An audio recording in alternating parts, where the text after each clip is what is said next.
الہ الا اللہ. تو ذاتیات پہ آتا ہے.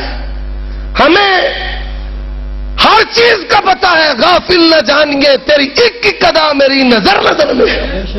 ہم بس اسٹاپ سے لے کر چمڑا منڈی سے لے کر گجرات اور گجرات سے لے کر پنڈی تک ہر چیز کو جانتے ہیں. لیکن میری جماعت کا اور میرا منہج ذاتیات پر آنا نہیں ہے. اگر ذاتیات پر ہم آئے اللہ کی قسم تم اس گاؤں میں منہ دکھانے کے قابل نہیں رہو. تکبیر تکبیر. ایک مسلک اہل حدیث ناظر اسلام حافظ عمر صدیق صاحب. ناظر اسلام حافظ عمر صدیق صاحب. حضرات امام ابو حنیفہ رحمت اللہ علیہ اور ہم نے مانا ہے ہمارے امام ہے. انہوں نے کہا اذا صح الحدیث فهو مذہبی. حدیث صحیح میرا مذہب ہے اور حدیث صحیح ہمارا مذہب.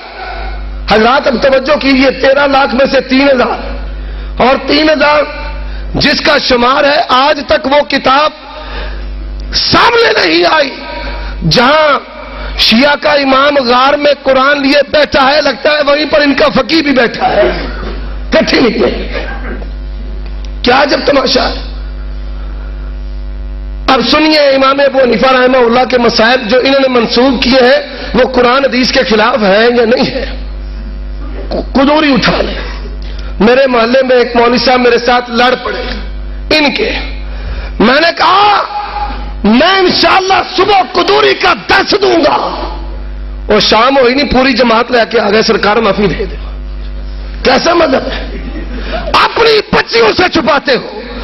اور قرآن ترجمہ پڑھاتے ہیں بچے بچیاں سب پڑھتے ہیں. اور تیری فقہ کیسی ہے تو اپنی عورتوں سے اپنی فقہ چھپاتا ہے. اگر تجھ میں غیرت ہے تو دے مڈیالے کی مسجد میں قدوری کا درس ہدایت کا درس. اللہ کی قسم کتاب سمیت تیری جماعت نے تو تجھے چوک میں نہ تو ہمارا نام نہیں. اللہ کی قسم قرآن و سنت قرآن و سنت شرک و بدعت شرک و بدعت مسئلہ کے حق مسئلہ کے اہل حدیث. حافظ عمر صدیق صاحب. عمر صدیق صاحب سچے ہو سچے ہو. ہم تو دیتے ہیں بخاری کا درس مسلم کا درس ترمذی نسائی ابو داؤد ابن ماجہ کا. اور جہاں سے آؤ ہم انشاءاللہ سنائیں گے. ہر وقت سنائیں گے. ہر وقت تیار ہے. پر تو بھی آنا تیرا مسئلہ کتنا پیارا. کہتے ہیں میں حنفیت کا دفاع کروں گا. یوں کہ میں بے غیرتی کا دفاع کروں گا دیوسیت کا دفاع کروں گا توہین قرآن کا دفاع کروں گا. تیرے مذہب میں توہین ہے قرآن کی نبی کی صحابہ کی شاعر اللہ کی توہین ہے. تو اپنے مذہب کو کھوکھلے نعروں سے بچانا چاہتا ہے. اگر سچا ہے دے قدوری کا درس. کیوں نہیں دیتا. سنا ہدایہ سنا فتاوی شامی. اور جب کھوتوں کے اور گدیوں کے ساتھ مسائل مردوں کے ساتھ نکلے کندھے تیری مسجد کی انتظامیہ مولوی تجھے پکڑ کر باہر پھینکے. آؤ سنو پھر امام ابو حنیفہ رحمت اللہ علیہ کے مسائل.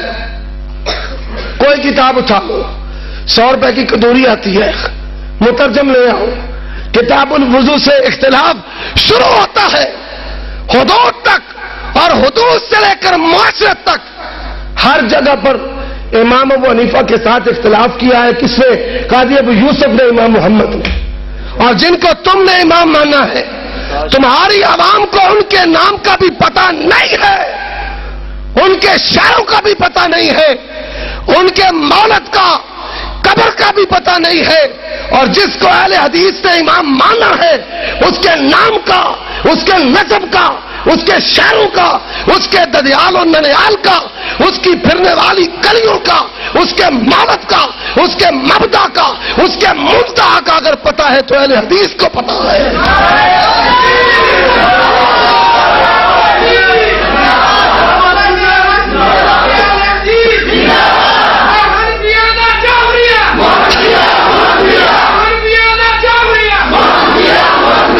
اور جاؤ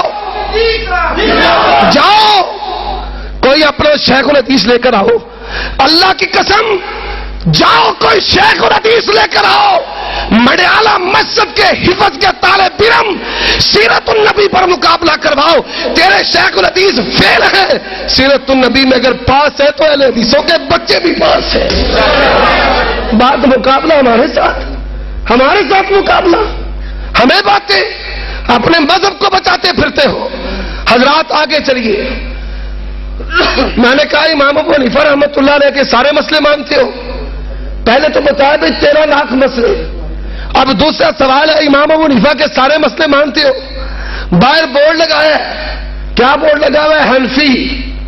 آگے جو بھی ہے, وہ دیوبندی ہو, وہ بریلوی ہو, وہ حجاتی ہو, مماتی ہو, وہ سہروردی, قادری, چشتی, نقشبندی ہو, جو بھی ہے بورڈ لگا دیا. کیا کہتے ہیں؟ تقلید شخصی, تقلید شخصی, تقلید شخصی. جو تقلید کا منکر ہے وہ گمراہ ہے. صبح شام اوپر نیچے سے یہ آوازیں نکلتی ہیں. آؤ, کیا تمہیں امام ابو حنیفہ رحمۃ اللہ علیہ کے سارے مسئلوں کو ماننا ہے؟ ان سے پوچھو. 2/3 مسائل امام ابو حنیفہ کے مانتے نہیں. 100 میں سے 33 مسئلے مانتے ہیں, 60 مسئلے مانتے نہیں. میں نے کہا کہ تم نے تو تقلید شخصی کی بات کی تھی, یہ 66% مسئلے کن کے مانتے ہو؟ اور یہ تو یوں ہے کہ ایک عورت کا ایک مرد کے ساتھ نکاح ہو, اور جب شب زفاف ہو